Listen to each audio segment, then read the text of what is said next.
Hey guys, welcome to the Attention Seekers Podcast.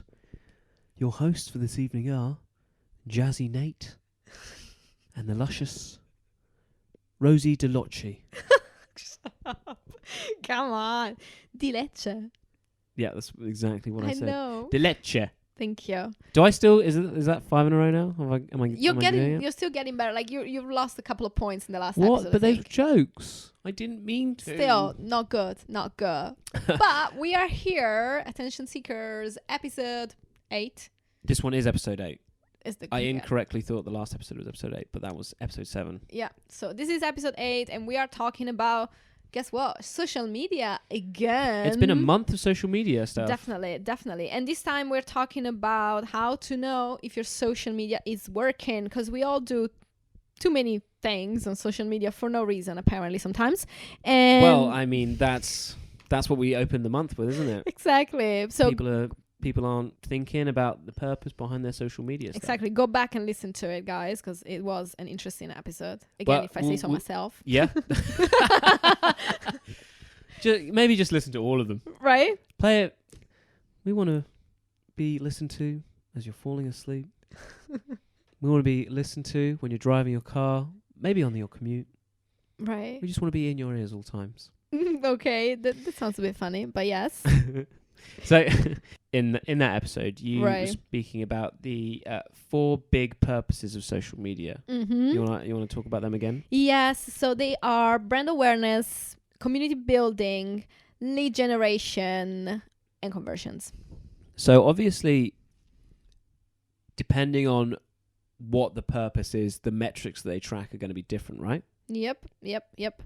Of course, when it comes to that, we can look at all the different platforms and look at the different ways of measuring them and tracking them. But I think that for me, when it comes to social media, what I really try and focus on, at least to see if it's actually working and if we're not just like bullshitting ourselves, is basically looking at engagement and then see what I can do with that engagement to actually serve my business. Because again, like you can have engaged people, but then again, no money, no leads. What are we even bothering, right? So when we talk about engagement, we're talking about all the different things that people can do to engage with your content. So with Facebook, when you post a status, is it a status or a status? I call it status. I always get in trouble for this one. Anyway, there's likes, comments, and then private messages. Shares That's as well. always very Those are all important. different ways that people engage with your content. Similarly, LinkedIn has the same ones, but even viewing your content should be considered engagement. Yeah. But then within that, for example, on Facebook, I think that the fact that you have tons of likes doesn't necessarily mean that you have an engaged audience, because for example, in my own experience, I know that if I post a status with a nice photo of myself, I get tons of likes. But then I have also to look at the comments. How many comments do I have? And are people coherent in the way that they engage with coherent? Is a nice word, isn't it? In the way that they are engaging with me. Or are they just saying like, oh, you look beautiful, and they are all from Pakistan? Do you know what I mean? Like, that's not going to be necessarily quality in terms of engagement. Right. Completely agree. So, how do you then judge it? Yeah, how do you judge it? Do you just look at how many sales meetings you're booking? Do you look at the amount of followers that are coming to your profiles?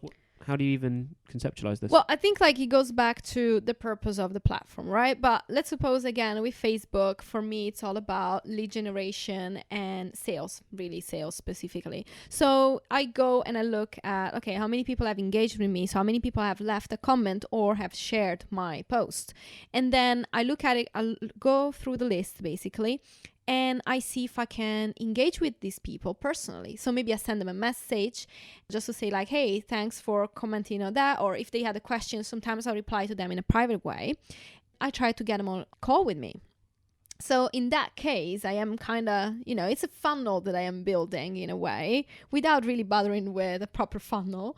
But then I get them on calls. And then from there, I can actually make a conversion or not, depending at the kind of lead that I have in front of me. So what you're telling me and what I'm understanding from you is look at the purpose behind the social media platform for you and your business, and then work your way backwards. So using the example that Rosie gave, she knows that likes kind of meaningless because you don't really know if people have engaged with that content. Comments, on the other hand, if they're relevant and coherent, yes, there's been enough engagement there where Rosie has realised, oh, there's a potential for business here. yes. And then you will go to book them into a call. Mm-hmm. So I'm assuming the main metrics that you're looking for are comments, Mm-hmm. private messages, Mm-hmm. and then the number of sales meetings. Of actual sales meetings. Yeah. And that goes for Facebook. But then again, we could have the same example for another platform, because I think for LinkedIn, you could also be looking at the same thing, or you could be looking more at direct messages, for example, that you get. That would go again into more sales. Or with brand awareness, for example, on Instagram or something, we could be looking actually at likes or the number of views that we have on our stories. Right, yeah, of course. Because with brand awareness, it's less about making the money and more about attention seeking. Exactly. That's pretty much that. That's a good pun. So yeah, so you want to look at actual likes that you get and the views that you get and how people maybe share your content as well, because then it's like, oh, I'm a celebrity. Somebody's just sharing the things that I came up with and that I stole from somebody else. If the purpose is brand awareness, you want that so-called vanity metrics. And that's really how you judge the success of it, right? Yeah, pretty much. How many followers you got, likes, that kind of things. Yeah. Okay. Let's choose something that's a little more difficult. Go ahead. Community building. Community building. Before we get into community building, what kind of businesses would benefit from having a community built? To be honest, the way that I see it is pretty much any business. Like even when we're talking about personal branding, if you think about it, if you got a community where people are your fans, like your loyal fans, they will turn to be very often also loyal customers. And that's just because, they become like that raving fan kind of person that wants to advocate for you and wants to push your business. So whether you have a product that is actually about community and community building, even just like on a personal brand level, you can still have a community around you, because it's going to help you to push your authority and push your sales eventually. And again, that's the end goal of any business. Look at a product-based business like GoPro, who make action cameras. Yep. They're all about living the GoPro lifestyle. Exactly. And that's very much a smart way of creating a community based on a lifestyle, but you can do it also based on the values that you have. Like again, I'm gonna go back to this example on Instagram of Kitten Lady. She's this person that saves little orphan kittens, and yeah, she's so amazing. You don't know her, I think, for your face, but she's so amazing. She has all these nice pictures and videos of these baby kittens that she saves. It's so cute. But she basically built our whole Instagram on, of course, like whatever she does for these kittens, which is pretty intense. But what came out of it is a great community that not only supports her, but also supports our cause. So like there are actual conversations about the all values behind doing that. So like that's a strong way of building like our movement eventually, So it's quite interesting. But how do you judge that? I think it can be like a combination of the likes, the engagement, and the kind of conversations that you can start with those people. So you kind of look at the vanity metrics in a way, because she has tons of followers and tons of likes, because of course, that kittens. But she also has a very high level of engagement. And that's because people actually ask her questions and they want to know things. They want to know how they can help. So there is an active commenting thing going on. And I think that that's a way of measuring it. On a smaller scale as well, if you're trying to build a community of your clients, maybe you have 20, 30, 40. This can also be done through a mailing list. True. People like being given a name, I've noticed as well. Yeah, if you're like in a group or something, like membership. Membership. Yeah. Even if it's just a cool name like the Rad Club. I know one of your friends, she has is it Badass Business Nope. Bitches? Nope. It's Badass Brand Squad. Badass Brand It would be Squad. nice also, I the was looking Badass for the triple B. Business Bitches. No, it's Badass That, Brand yeah, no, I Squad. didn't want to say it. I felt really uncomfortable with it, but I thought that was the name. Nope, it's a Badass Brand Squad, and it's like people just get in it because maybe they feel that they are badasses. I want to be a or- badass brand. Or they just exactly like they just want to have a cool brand and they want to be part of a squad, because that's the thing. I think that one of the things that we should never forget as humans is that we have that kind of urge of belonging. And that's what really triggers people to be in communities and seek that kind of, that person represents me and my values in a way. So that's what you're looking to judge if you're building a community, is engagement plus followers. Yeah. Right. Okay. Advocacy. And advocacy. Advocacy. Yeah. Sorry about No, it's okay. the wrong stress accent.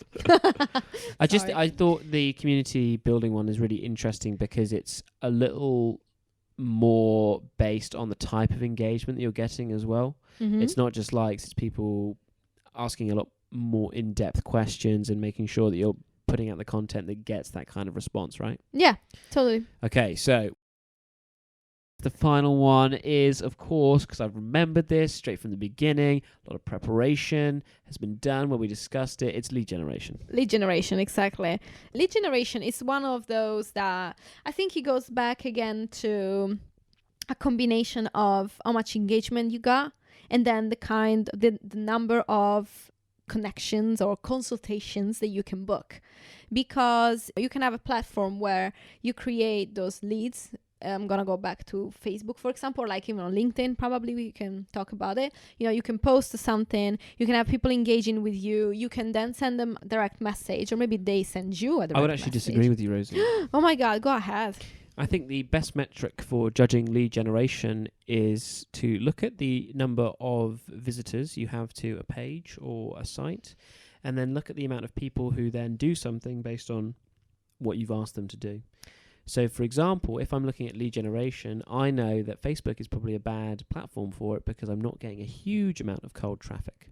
Okay, and what about the other social media platforms then? Because website I understand, pages I understand, but social media is a bit trickier. It's a bit tricky, right? Yeah, how do you go on about it? For it? I haven't used Instagram, but from what you said, it sounds like it could be a good avenue for it, and you've been doing all right. So I would say that if you're looking primarily at lead generation, you want to look at visitors divided by how many people have then gone on to either sign up to your mailing list or become part of your Facebook group or engaged with the content that you've put out.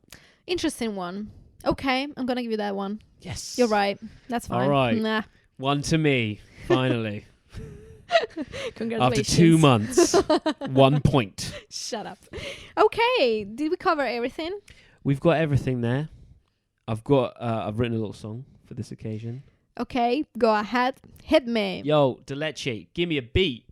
No, I'm never going to give you I don't have a beat. You don't have a beat ready? I don't. I'll have to come up with something else then. Did you just expect me to come up with a beat? What's this story? Hey there, what's that you're looking for?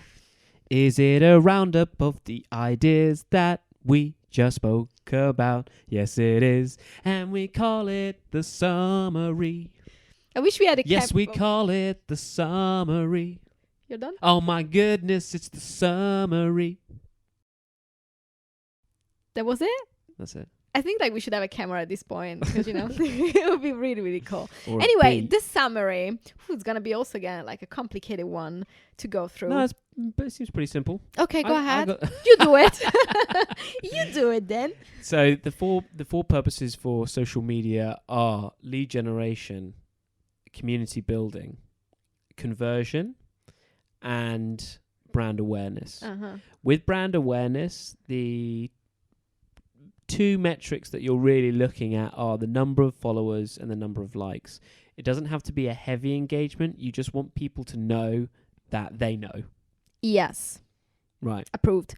Then we got conversions, which is basically how many sales calls or conversations you can book, and that to do that, you should be looking at actual engagement, such as comments Comments, basically. yeah. Likes aren't really good enough, right? No, I would go for shares, because I think also there's somebody, you know, Right. like taking that kind of action is Oh, strong, yeah, you it's know? strong. So share and Someone shared my post. Right, Oh, so what are they in cool. love with me? exactly, that's pretty much that. So the shares and comments. With community building, it's similar to conversion. What you're looking for is the amount of discussion, I guess, amongst Yeah. the people, the followers that you have. Yeah. So you're looking for people to actually comments within comments and people replying to comments that are in threads, right? In a way, like kind of also taking over a little bit your own role. You know, like they are just having conversations despite of you being involved or not. Doesn't really matter. They're still having conversations. They're just out there for you. Oh, top tip in the summary.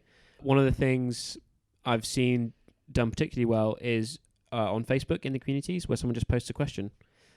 You know, True. what's your top motivational song to work to? Right. And then people will start having like little arguments maybe. Yeah.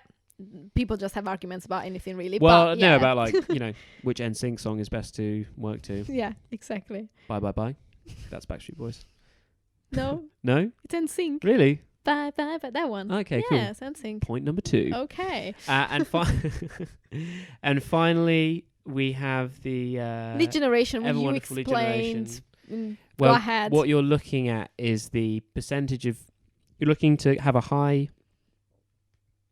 number of people, like cold visitors, and then you want to divide that by how many people take an action Yes. based off of it. So if you're looking for lead generation, you want to make sure that you're getting cold traffic, and you want to make sure that they're doing the thing that you want them to do by visiting that page.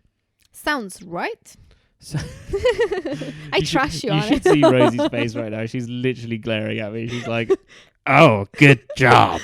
Well done for explaining that." I'm not good with divided by like numbers are not my thing. So when I hear anything that resembles like a formula, I'm like, you know, kind of that. So that's just me though, people. Okay. Cool. Yeah. Brilliant. We're done. Fine. We're done. We're done. We're done. That's It's it. over. That's it. Goodbye. Well, No? hold on. No, not so fast. If you guys still have questions, if you want to know what's the formula behind Nate's whatever lead generation thing. No, it's a serious thing though. I should treat it with respect. I'm so sorry about that. It's a serious thing. If you want to know something about it, or if you have any other question, you can get in touch with us via email in a very traditional way. or Facebook or Instagram. Or Facebook. Yeah, just find We'll us. send our socials, you know. Yeah, Just find us. just find us. You will. There'll be links. Somewhere, and you can just send us an email or a message or whatever at where? Rosie at writingwithrosie.com. Yes. That's Rosie at writingwithrosie.com. Thank Okay. you so much for listening, and we will see you next month, I guess. Probably Next week. Next month. week. Not sure what's Not happening. sure. So no, No, who we knows will what- definitely be here exactly next week. Don't worry. Okay. Well, I love See you, you. listeners, and I like you as a friend, Rosie. Right. Anyway, bye. Bye. See you. Maybe never. See you Nate. maybe never. Bye. Yeah.